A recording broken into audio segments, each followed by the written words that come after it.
What's up YouTube? Welcome to another video. In today's video, I'm going to be discussing my latest gold purchase. Quick disclaimer, I'm not a financial advisor. Do your own research before making any investment decision like buying gold or silver, pursuing or following any of the strategies I discuss on the channel. Do your own research. The channel's for entertainment purposes only. All right, guys. So it's been about a week since I did my last video. I couldn't wait to get another ounce of gold, so I folded and just picked up a quarter ounce, and I'll kind of show it here.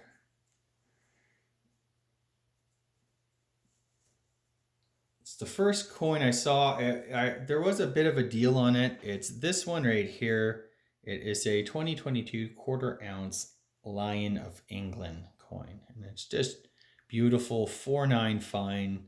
It has the Lion of England holding, I don't know, a shield with like the coat of arms made by the Royal Mint. And I just want to put it, I'll show you guys on the back of that. We have Her Majesty, Queen Elizabeth II. So this was about $50 cheaper than one of these quarter ounce maples. At the end of the day, probably, the best we're gonna do with gold and silver when you sell it back is get spot. So I try to pay, as close to spot as possible. That said, a quarter ounce fractional gold is about, I'd say, 10 to 15% over spot. Um, it's just the way it is. You know, the premiums are much higher for fractional gold. However, it becomes an issue of price, right? This was about, I think, $650 Canadian. Whereas, the other ones were closer, like the quarter ounce maples were closer to about, I think, 790, or no, sorry, 690, 685, 680 to 690 range, I'll call it. So I managed to get this one. Yeah, it's my second coin from the Royal Mint, second gold bullion coin, but it's a very beautiful piece. I wouldn't mind even getting the 1 ounce gold coin. It's just that line looks really cool. I could just imagine what it's like in a 1 ounce form. Of course, my other British coin I bought this past, I think it was back in June. It was the ½ ounce Britannia. Again, got a bit of a deal. It was about, I think, $20 less than the Canadian maple. I'd never purchased a Britannia, so I decided to kind of give it a go. Whoop. Hate when that happens. But yeah, so I just want to quickly discuss stock market madness. The markets are tanking. We saw the pound crash Sunday night. It's kind of rebounded. I saw the Bank of England came out yesterday doing QE, buying bonds. That's basically following the Bank of Japan. We had the Nord Stream 1 and 2 pipelines sabotage, blew up, leaked.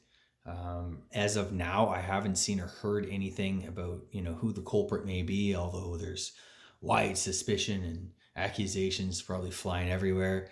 The world is just, it seems like politically, economically, militarily, it's just at this like crazy, dangerous point.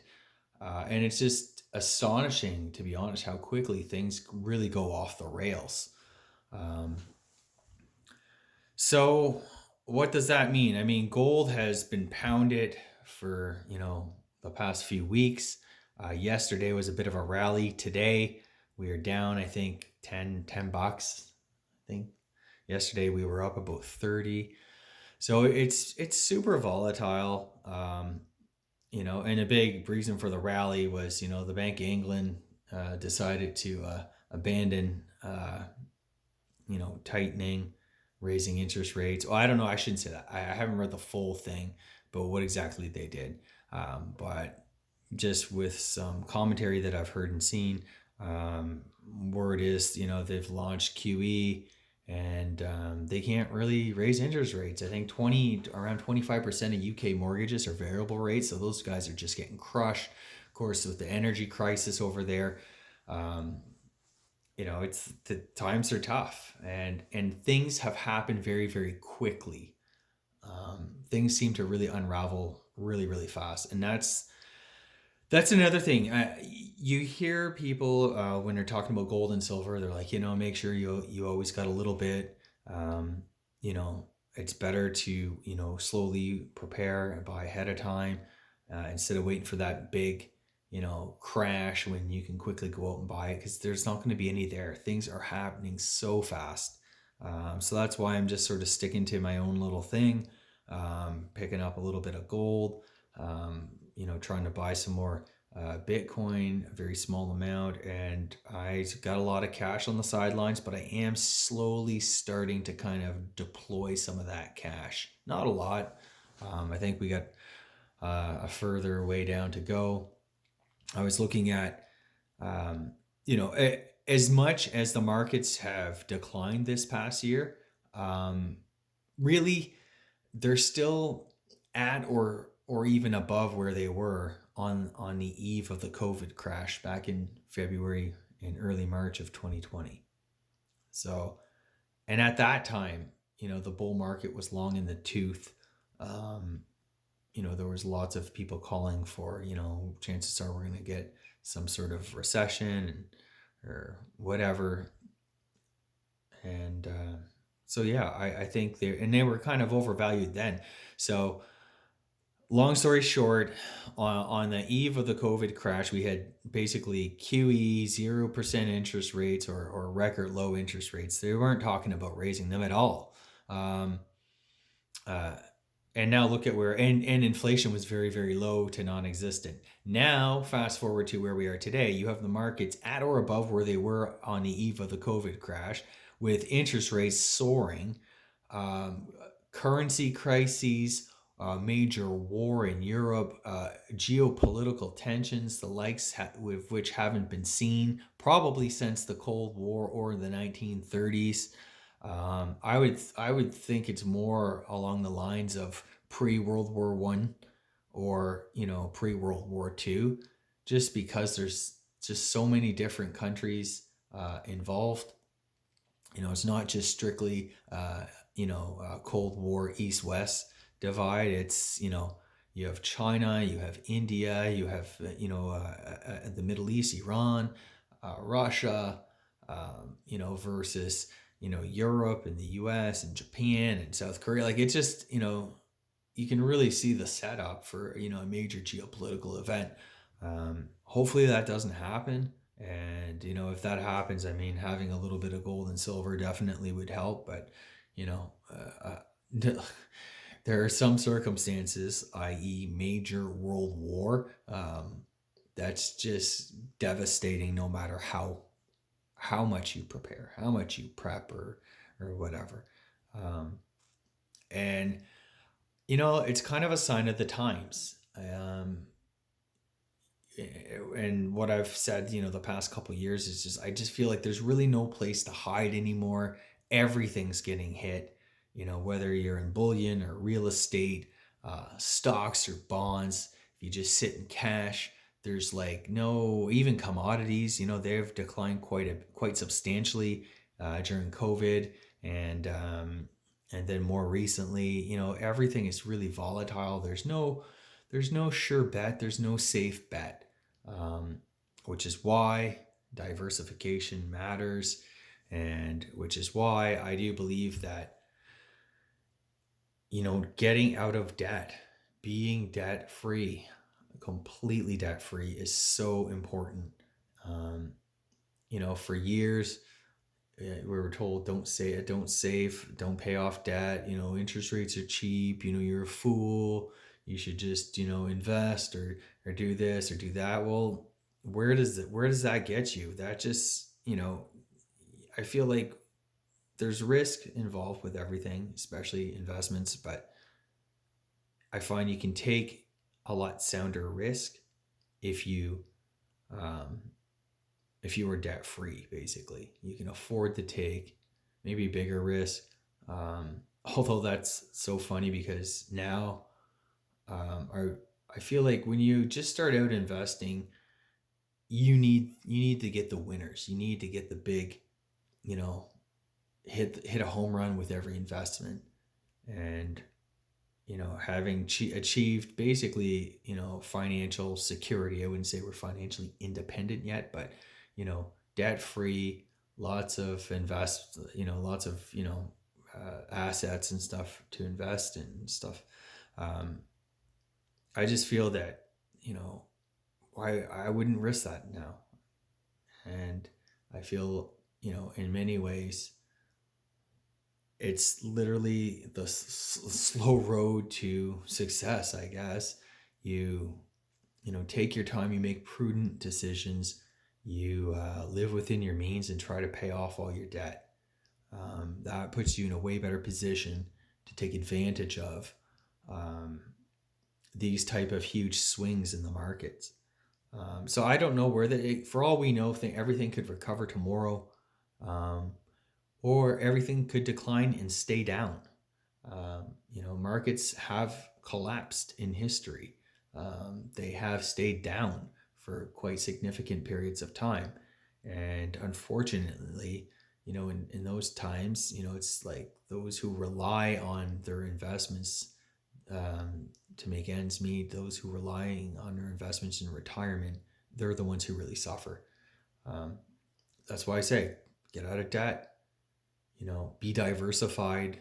And I'm not saying I'm not saying this is the perfect approach, but this is kind of what I'm doing, and I feel like it served me well. And as each day goes by, I'm more and more confident that I made the right decision, cashing out of the casino stock market and paying off my mortgage.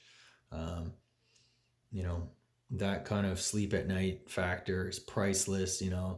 I'm able to, what did I miss? I missed a huge run up in a lot of things. However, I can buy Bitcoin, which is 65, 70% off right now. I can buy gold, which is down, probably about maybe 20% maybe from its all time high.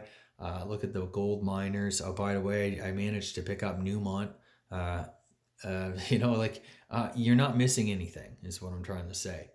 Uh, when you follow the herd and pile in at the top of the market, um, it just is what it is.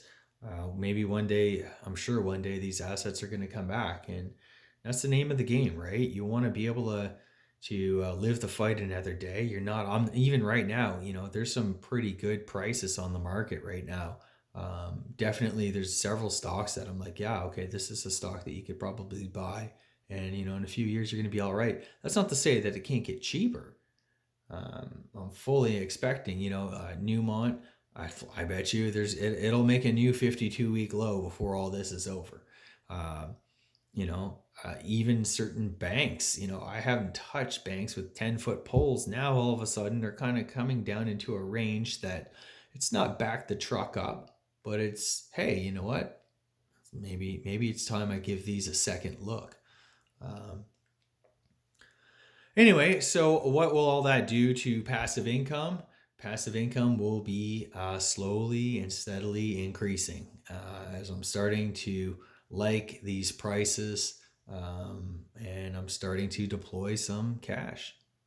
Can't sit on the sidelines forever, and when you see some really good deals, take advantage of it.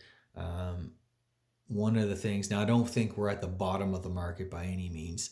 I'm just saying it's kind of coming down into buy territory.